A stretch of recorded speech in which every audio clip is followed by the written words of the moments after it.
Hello and welcome to Easy English Stories. Imagine this. You've been waiting for someone for years. Every night you leave a light on, hoping they will return, but they never do. Until one night, you hear a knock on the door. Who could it be? Could it really be the person you've been waiting for all this time? Or is it something else? Stay with me and let's find out. Improve your English with this story. The goal of this video is to help you practice your listening skills in a fun and natural way. But there's more. You can also practice shadowing with me. What is shadowing? Shadowing is one of the best techniques to improve your speaking skills. It means listening to a sentence and repeating it immediately, trying to match the pronunciation and rhythm of the speaker. How can you do it in this video? First, watch the story carefully. Listen to how the words are spoken. Then, go back and try to repeat each sentence with me. If you do this every day, your fluency will improve much faster. Chapter 1. The light in the window. Anna sat by the window, staring at the dark street outside. The small lamp beside her cast a warm glow, but the house felt cold and empty. Every night she left the light on. It was a habit now, something she had done for years. She wasn't sure why. Maybe hope, maybe a promise she couldn't forget. Her brother, Ethan, left for war many years ago. He had promised to come back. He had promised to write. But no letters ever came. No one knocked on the door. Anna hugged her knees to her chest. Today was Ethan's birthday.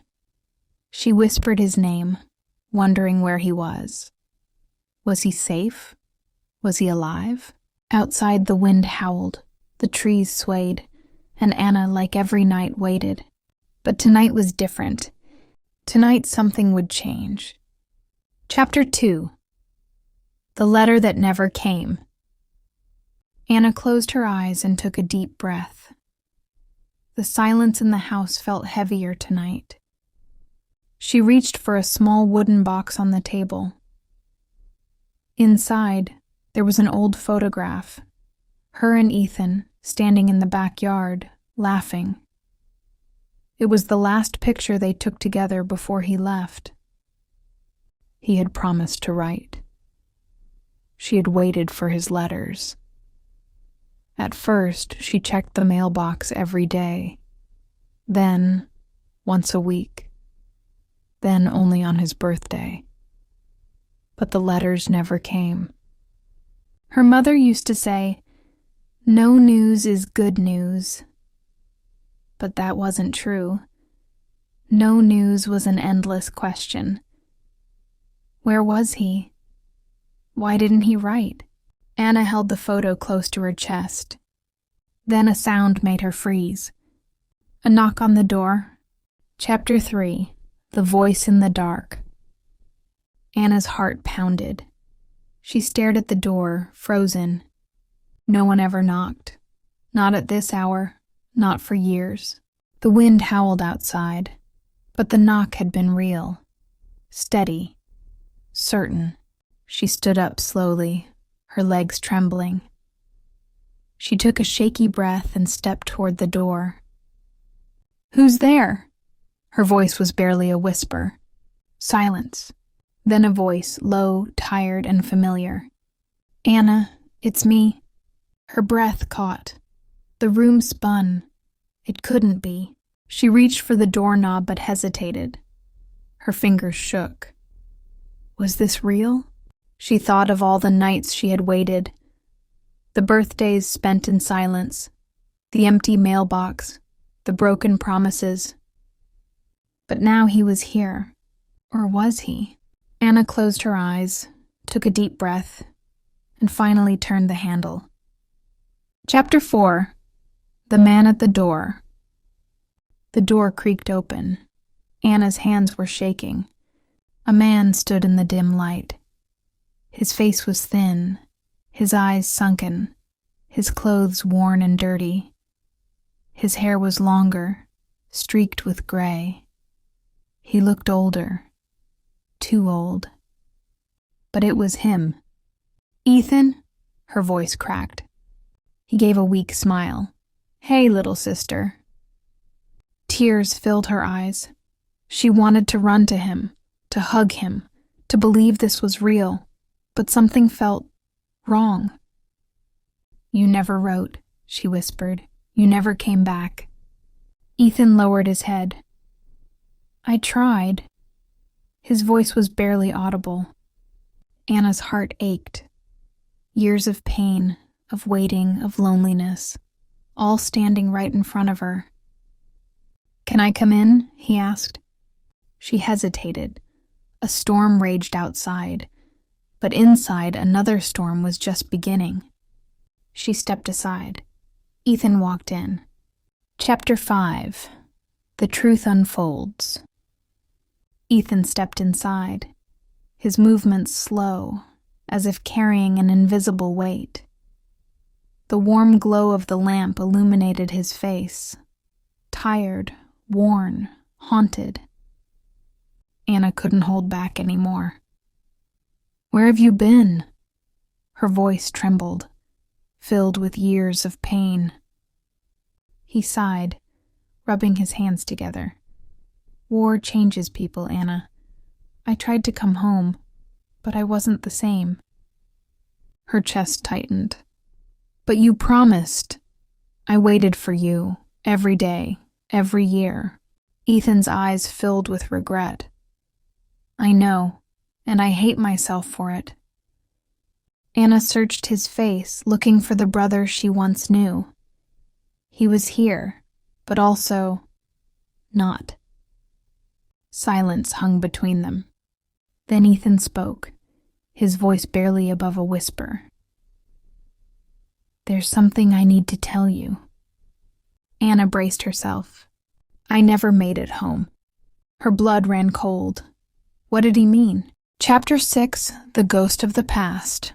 Anna's breath caught in her throat. "What do you mean? You never made it home?"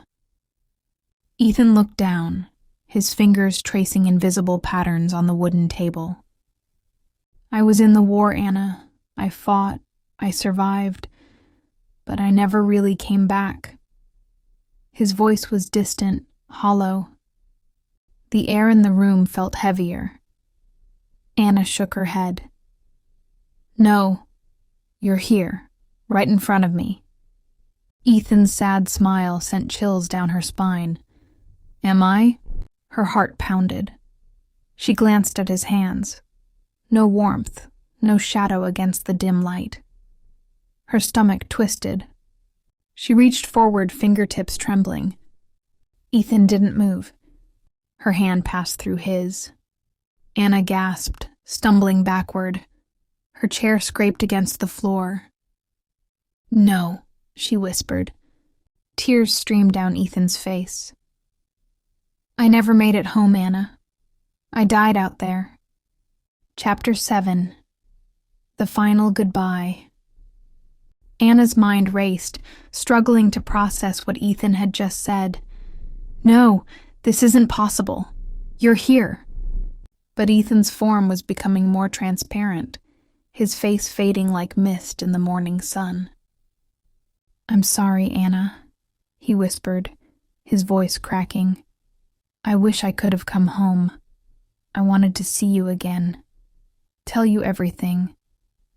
Tears fell freely from Anna's eyes, her heart breaking with each passing second. "But you're here now," she pleaded. "You're here, Ethan. I've waited for so long." Ethan stepped back slowly, shaking his head. "I'm not the brother you remember. I'm not real anymore. But you're strong, Anna. You'll carry me with you, in your heart. Always." His form began to fade completely, leaving behind only a soft, lingering glow. "Goodbye, little sister," he whispered one last time, before vanishing into the night. Anna collapsed into the chair, surrounded by silence. Only the echo of his voice remained. Thank you for watching this story. I hope it touched your heart, just like it did mine. Sometimes we wait for answers, for closure, for healing. But what if what we need most is the strength to move forward? Life can be difficult, but it's through those challenges that we find our true power. Now, I'd love to hear what you think about the story. What did you feel when Anna discovered the truth? Share your thoughts in the comments below. I can't wait to read them. If you want to practice your English, you can do something called shadowing. This is where you go back and repeat each sentence after me. It's a great way to improve your pronunciation. Just save this video to your favorites and repeat it until you feel confident with your speaking skills. Once you're happy with this one, check out another video to keep learning. Don't forget to subscribe to the channel, and make sure to check out all the other videos to help you improve your English skills. Remember, consistency is key. Keep going, and remember, every small step you take brings you closer to your goals. Keep moving forward no matter what.